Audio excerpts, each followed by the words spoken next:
ಯುವ ಅವರ ಎಕ್ಕ ಸಿನಿಮಾದ ಕಡೆಯಿಂದ ಪಡ್ಡೆ ಹುಡುಗರ ನಿದ್ದೆಗೆಡ್ಸೋಕೆ ಅಂತಾನೆ ಒಂದು ಸಾಂಗ್ ರಿಲೀಸ್ ಮಾಡಿದ್ದಾರೆ.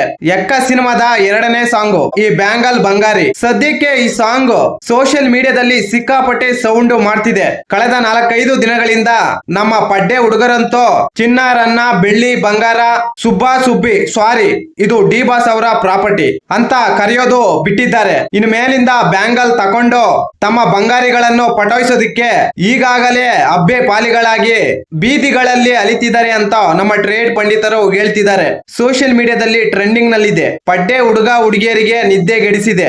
ಒಂದು ಕಡೆ ಚರಣ್ ರಾಜ್ ಅವರ ಮೆಲೋಡಿ, ಮತ್ತೊಂದು ಕಡೆ ಆ ಮೆಲೋಡಿ ಸಾಂಗ್ ಗೆ ಯುವ ಸಂಜನಾ ಅವರ ಭರ್ಜರಿ ಡ್ಯಾನ್ಸ್.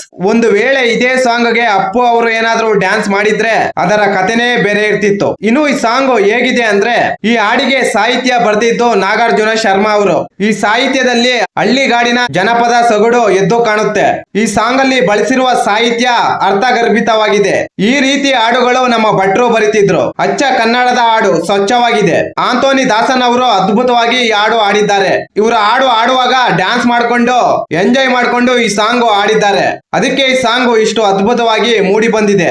ಅಷ್ಟೇ ಅದ್ಭುತವಾಗಿ ಯುವ ಸಂಜನಾ ಅವರು ಡ್ಯಾನ್ಸ್ ಮಾಡಿದ್ದಾರೆ. ಇನ್ನು ಮೇಲಿಂದ ನಮ್ಮ ಪಡ್ಡೆ ಹುಡುಗರು ಲಾಲಿಪಪ್ಪು ಚಾಕೋಬಾರು ಡೇರಿ ಮಿಲ್ಕ್ ತಗೊಳ್ಳೋದು ಬಿಟ್ಟು ಬ್ಯಾಂಗಲ್ ಇಟ್ಕೊಂಡು ತಮ್ಮ ಪ್ರೇಯಸಿಗೆ ಲವ್ ಪ್ರಪೋಸ್ ಮಾಡೋದಿಕ್ಕೆ ಇನ್ ಮೇಲಿಂದ ಶುರು ಮಾಡಬಹುದು. ಒಟ್ಟಾರೆಯಾಗಿ ಸಾಂಗ್ ಚೆನ್ನಾಗಿದೆ. ಸ್ಯಾಂಡಲ್ವುಡ್ ಗೆ ರಕ್ತ ಸಿಕ್ತ ಜಗತ್ತಿನ ಅಧ್ಯಾಯ ಹೇಗಿರುತ್ತೆ ಅಂತ ಎಕ್ಕ ಸಿನಿಮಾದ ಮೂಲಕ ಯುವ ಅವರು ಹೇಳೋದಿಕ್ಕೆ ಹೊರಟಿದ್ದಾರೆ.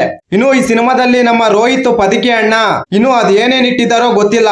ಜುಲೈ 18ಕ್ಕೆ ಎಕ್ಕ ಸಿನಿಮಾ ರಿಲೀಸ್ ಆಗುತ್ತೆ. ಈ ಸಿನಿಮಾದ ಮೂಲಕ ಯುವ ಅವರು ಕನ್ನಡಕ್ಕೆ ಒಳ್ಳೆ ಮಾಸ್ ಹೀರೋ ಆಗೋದಂತೂ ಪಕ್ಕ. ಈ ಮಾಹಿತಿ ನಿಮಗೆ ಇಷ್ಟವಾಗಿದ್ದರೆ ಶಿವರಾಜ್ ಇನ್ಫೋ ಯೂಟ್ಯೂಬ್ ಚಾನಲ್ಗೆ ಸಬ್ಸ್ಕ್ರೈಬ್ ಮಾಡಿ, ಸಪೋರ್ಟ್ ಮಾಡಿ. Thank you for watching. ಧನ್ಯವಾದಗಳು.